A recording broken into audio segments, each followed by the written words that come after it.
I'm just struck in general by how much significant content people actually miss. Makes me feel more optimistic about the growth of the podcast, and that there's a lot of people out there who just have never don't know about it. They don't know about what we're doing, and that's a good thing. And another good sign is, every time I'm able to go on War Room, which I was just on this morning with Steve Bannon, there's always someone new in the audience who's like, never heard of you before, never seen you, or maybe I heard of you and I kind of forgot, and now I saw you again for the second or third time, and I'm impressed, support. I had somebody call and donate money from across the country and say, "Hey, I'm gonna put my money where my mouth is. I believe in what you're doing. Don't let anybody tell you need 40 to 50 million dollars. You need $1 million in Minnesota." So now that's the new goal, to try and raise $1 million. But Steve had me on this morning, but I want to talk about the debate between Steve and David Frum. And the main reason I continue to run the debate, or I rerun the debate, is I think it's the perfect um, illustration of the difference between MAGA, America First conservatives, and Rhino neocon conservatives. Obviously, David Frum, having worked with the in the Bush administration. He was a speechwriter for George Bush, whatever that's worth. But first of all, I don't even like speechwriting. I'm just gonna say that on the front end of things. If I make it to the office, there'll be no speechwriters for me. I detest it. I think it's dishonest on face value. Don't get me wrong. Kennedy and some of these guys had some incredible, epic, legendary political speeches. I just think that was kind of part of the problem. We got too comfortable with the theater of politics versus the policy of politics. So I won't be having speechwriters. But anyway, David Frum is a paragon of neocon Rhino Republican Party.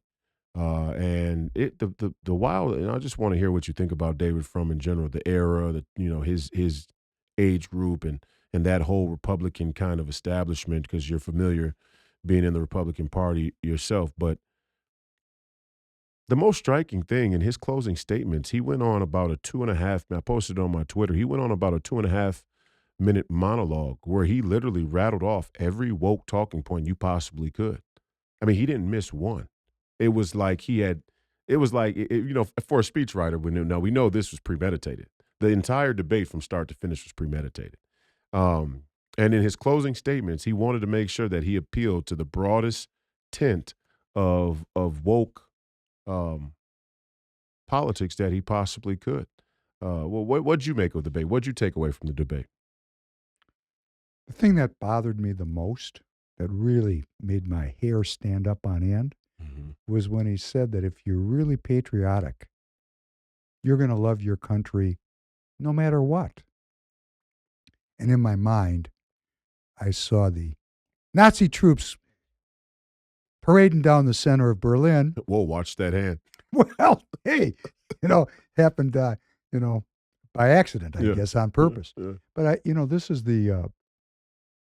is a horrible, this is horrible.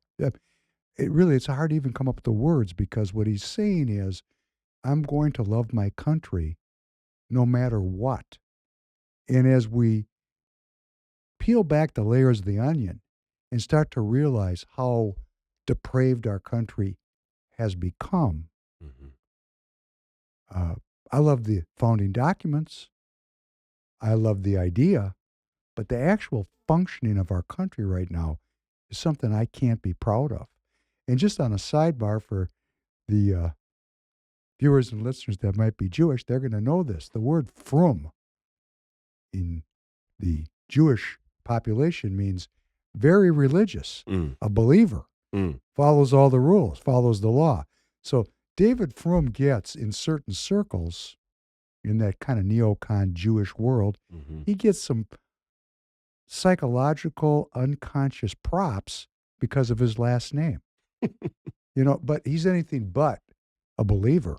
Right. That's not who he is. And it kind of tracks into this entire dialogue that we, the two of us, have kind of tumbled into now, Mhm. because the anti Semitism is off the charts. And I think part of it is people like David Frum, And the ADL and APAC the and Kagans, and y- y- Newland, and we could go on and on with yeah, these people. Mayorkas. Mayorkas is a great Pick example. one. Yeah. And, Blinken, pick one. but, Mayorkas, there's an interesting case. Mhm. First of all, he's not a very handsome man. Hard to Scary looking. hard to tell he's Jewish by I look. don't even think he's human, but that's another Well, discussion that's for another maybe day. we should get out the McAllens. You know what? I got 2 more glasses. You keep talking. I'm gonna go get the McAllen. Well, I wanna say in not in defense of these people, but in explanation of some of their positions, Mayorkas, his family, if I remember correctly, and of course he's welcome to come on the channel and discuss it with us. Mayorkas, his family actually fled Europe in the Nazi period, and they immigrated to Cuba.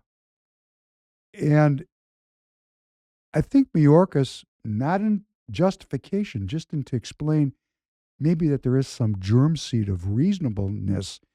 There was a rejection in the United States of Jewish immigrants who were trying to flee uh, the Nazi power that was growing in Europe. And, the United States didn't allow these people to come into the country. And I think Mayorkas might have some sensibility that this invasion of people that are coming up out of Central and South America and from countries all around the world, that America somehow owes them um, comfort and home. And I think that comes out of his own familial experience. So there is always a germ seed of maybe legitimacy. I mean, that's what makes a scam work, is when there's an element of truth to it. He may believe that he's doing a good thing. And we as American citizens have to say, okay, we understand where you're coming from, but no, it's not working because there's no process, there's no governor on this thing, there's no border. There's just no border. So we've gone as a people from having rejected the immigration of Irish Catholics, Italian Catholics. I mean, we had these successive waves of immigration that goes back into the late 1800s that have been resisted by American citizens, and they've been resisted both violently. If you go back in the history of the Republican Party, its root is a group called the Whigs and the Know Nothings, and the Know Nothings actually were uh, kind of an antifa of the proto Republican Party. And if you want to really understand how deep this anti-immigrant feeling ran in the United States of America, in Protestant America, there's a great movie called The Gangs of New York. It's a fantastic movie. Martin Scorsese was the director, and it really sums up the anti-immigration sentiment that existed in this country in the late 1800s.